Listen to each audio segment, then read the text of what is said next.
नमस्कार बच्चों, आज हम पढ़ने वाले हैं रिप्रोडक्टिव बायोलॉजी का टॉपिक सिंथेसिस ऑफ गोनाडोट्रोपिन्स।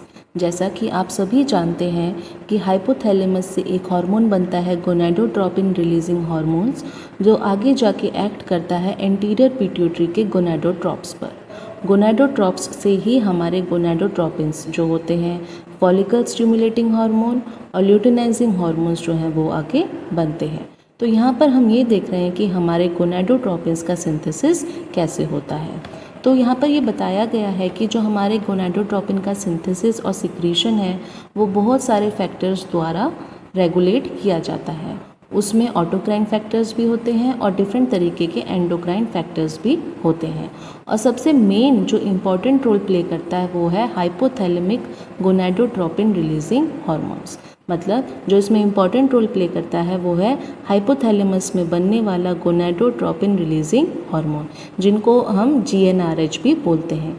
ये एक तरीके का डेकापेप्टाइड है। डेका मीन्स 10, मतलब ये हार्मोन जो है वो 10 पेप्टाइड से बन के बना है, इसलिए हम इसको डेकापेप्टाइड भी बोलते हैं।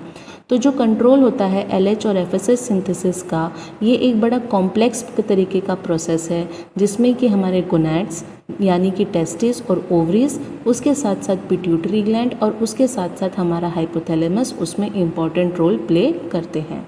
ये जो हमारा GnRH होता है ये एक तरीके का डेकापेप्टाइड है और ये हाइपोथैलेमस में आर्क्यूएट नामक न्यूक्लियस द्वारा बनाया जाता है। ये फिर हमारे पोर्टल सर्कुलेशन में आके पिट्यूटरी के गोनाडोट्रोप्स पर मतलब एक्ट करता है।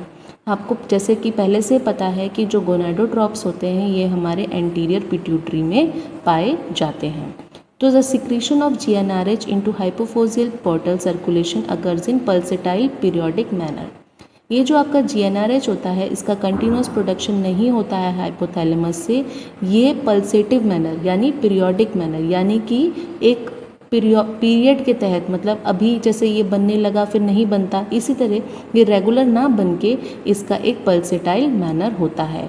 इसका जो रेगुलेशन होता है वो जो मतलब हाइपोथैलेमस में न्यूरॉन्स होते हैं जो आर्कुएट न्यूक्लियस होते हैं वो एक्सप्रेस करते हैं अलग अलग तरीके के, जैसे किसी पेक्टिन्स, न्यूरोकिनिन B और डायनोनॉर्फिन नामक जो न्यूरॉन्स हैं इसके सिक्रीशन को रेगुलेट करते हैं। ये जो अभी हमने नाम पढ़े हैं किस पेप्टिन्स, न्यूरोकाइनिन B और डायनोफिन कैंडी न्यूरॉन्स जो होते हैं वो हाइपोथैलेमस से गोनाडोट्रोपिन रिलीजिंग हार्मोन के सिक्रीशन को रेगुलेट करते हैं।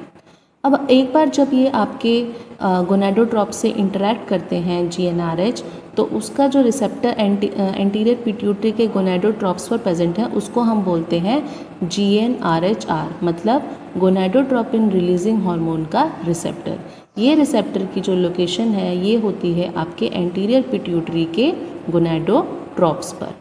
तो बच्चों हमें ये समझना ज़रूरी है कि हाइपोथैलेमस से जो बना वो है गोनाडोट्रोपिन रिलीजिंग हार्मोन और एंटीरियर पिट्यूटरी पे ही उसका रिसेप्टर प्रेजेंट होता है जिसको हम बोल रहे हैं GnRHR। और फिर आपके एंटीरियर पिट्यूटरी से बनते हैं आपके FSH और LH। जो यहाँ पर जो मतलब जो सिग्नलिंग पाथवे जो इम्पॉर्टेंट है जो गोनाडोट्रोप्स को बनाने में मदद करता है वो है माइटोजन एक्टिवेटेड प्रोटीन काइनेज पाथवे। इसमें डिफरेंट तरीके के रेगुलेटर्स हैं, जैसे कि ERK1/2 जिसको हम बोलते हैं extracellular signal regulated kinase, और JNK germ N terminal kinase और P38 प्रोटीन्स। ग्लाइकोसाइलेशन जो होता है, मतलब एक बार जब आपके गोनाडोट्रोपिन्स बन जाते हैं फिर उसमें ग्लाइकोसाइलेशन का एक प्रोसेस बहुत इंपॉर्टेंट है। ग्लाइकोसाइलेशन होता है addition of oligosaccharides on separate alpha and beta chains.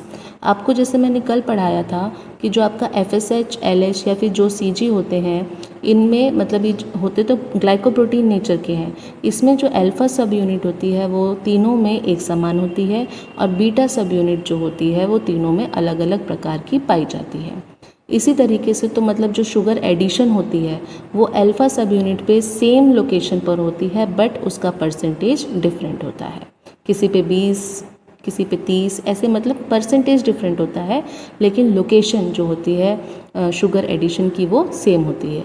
लेकिन आपके बीटा सब यूनिट क्योंकि हर एक में डिफरेंट होते हैं तो इसमें ओलिगोसैकेराइड एडिशन की जो साइट है वो भी डिफरेंट है along with that of percentage, मतलब डिफरेंट अमाउंट के जो शुगर्स हैं वो अलग अलग लोकेशन पे तीनों बीटा चेन्स में होते हैं। उसके बाद होता है सिक्रीशन ऑफ गोनाडोट्रोपिन्स। जो आपका गोनाडोट्रोपिन्स होते हैं इनके दो मोड होते हैं रिलीज़ के। एक तो होता है इमीडिएटली, मतलब जैसे ही ये बने उसी तरीके से ये रिलीज़ हो जाते हैं। इस पाथवे को हम बोलते हैं कॉन्स्टिट्यूटिव पाथवे। इसके बाद जो दूसरा जो पाथवे है उसमें क्या होता है, ये कंटिन्यूस नहीं बन रहे होते। उसमें जब ये बन जाते हैं तो इनको सिक्रीटरी वेसिकल्स में पैक कर लिया जाता है और जब ज़रूरत पड़ती है ये अपने जो रिलीज़ जहाँ पर ये मतलब इनको रिलीज़ किया जाता है बाय एक्सोसाइटोसिस। तो जो हमारा फॉलिकल स्टिमुलेटिंग हार्मोन है FSH वो सिक्रीट होता है वाया कॉन्स्टिट्यूटिव पाथवे, और जो हमारा ल्यूटिनाइजिंग हार्मोन है वो सिक्रीट होता है वाया सिक्रीटरी वेसिकल्स। अब हम डिस्कस करने वाले हैं डिफरेंट तरीके के फैक्टर्स जो अफेक्ट करते हैं हमारे गोनाडोट्रोपिन्स के सिंथेसिस को। हमें ये सब पता है कि जो सेक्स स्टेरॉयड हार्मोन्स हैं जैसे कि टेस्टोस्टेरोन और एस्ट्रोजन और डिफरेंट तरीके के जो ग्लूकोकॉर्टिकॉइड्स हैं वो गोनाडोट्रोपिन के सिंथेसिस को रेगुलेट करते हैं। एस्ट्रोजेंस जो हैं वो पॉजिटिव और नेगेटिव दोनों तरीके से गोनाडोट्रोपिन के सिंथेसिस को अफेक्ट करते हैं। दूसरा जो एंडोक्राइन फैक्टर है जो कि है लेप्टिन। लेप्टिन एक तरीके का प्रोटीन हार्मोन है जो कि एडिपोज टिश्यू वसा वाले टिश्यू में बनाया जाता है और वो भी रेगुलेट करता है हमारे गोनाडोट्रोपिन्स के बनने को। एक और फैक्टर है जिसको हम बोलते हैं एक्टिविन, जो कि एक ग्रोथ डिफरेंशिएशन फैक्टर 9 है। उसके साथ साथ बोन मॉर्फोजेनेटिक प्रोटीन्स BMP और TGF फैमिली के जो फैक्टर्स हैं जिनको हम ट्रांसफॉर्मिंग ग्रोथ फैक्टर्स भी बोलते हैं वो भी हमारे गोनाडोट्रोपिन रिलीजिंग हार्मोन्स के ट्रांसक्रिप्शनल एक्टिवेशन को रेगुलेट करते हैं। इसके साथ साथ एक प्रोटीन फैमिली है PA cap, pituitary adenylate साइक्लेज activating polypeptide. ये जो होते हैं पेप्टाइड ग्लूकागॉन सुपर फैमिली से बिलोंग करते हैं और ये हमारे हाइपोथैलेमस और पिट्यूटरी दोनों ग्लैंड्स पर एक्ट करते हैं। ये जो है हमारे GnRH के सिक्रीशन को भी स्टिमुलेट करते हैं एज वेल एज जो हमारी जो गोनाडोट्रोपिन्स की डिफरेंट सब यूनिट है उनके एक्सप्रेशन को भी रेगुलेट करते हैं। Thank you.